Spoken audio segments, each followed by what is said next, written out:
My name is George Reed. I'm a member of the British Korean War Veterans Association. I'm the secretary of the Hertfordshire branch. I've been out to Korea with the Royal Engineers, and it was a great shock because it was entirely different to being back in England. And I got posted up by the Imjin River to a French 5-5 engineering squadron, and we had plenty of work to do there. We were resurfacing roads and had quarrying work, and the war just finished when I got out there, so the fighting had stopped. But there's still plenty to do. I eventually became a squadron welder, and I built a 47-foot observation tower, practically by myself. Then I got put into the intelligence section, which is a entirely different type of work altogether. It was quite fun, done a few explosive jobs and blowing up.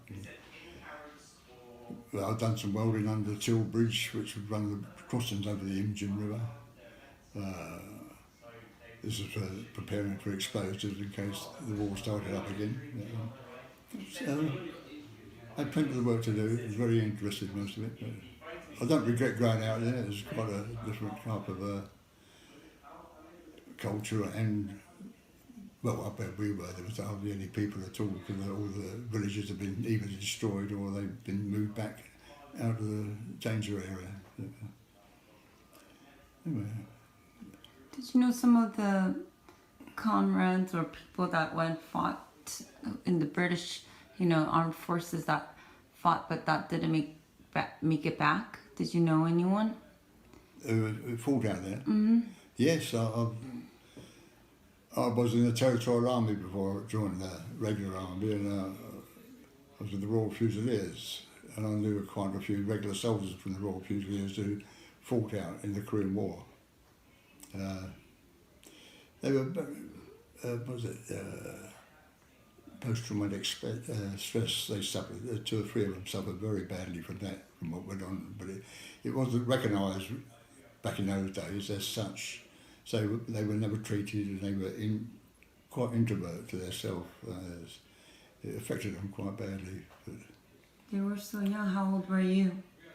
How old was I? When I went out, I was 21 when I went out to Korea. Being an engineer in civilian employment, I was serving an apprenticeship for 5 years, and I was deferred from joining the army or doing national service for 2 years. Explain that a little bit about the national service, because it's a little different from other countries when everybody volunteered. National service for 2 years, member was conscripted, and then medical, and if they passed it, they were sent out to different regiments. But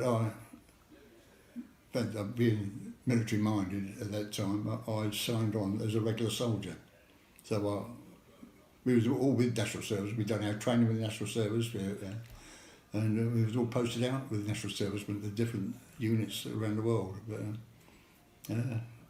I can't view it from a national service point of view because I wasn't a national serviceman. But you served with them. Yeah. Well, most of them were national service in those days. What do you think the proportion was? In those days, it was over about 60% national servicemen in the British Army. I should say, not knowing these figures, but yeah. Looking back now and what I've heard, I've met a few Korean people. I was in France 2 years ago, and in our hotel was a young Korean lady, and she thanked me for what we'd done out in Korea when we was fighting. So it's quite lovely people they are, very lovely people. Well, I think so. Yes, and I hope to be going out there in April this year on a first visit for 62 years.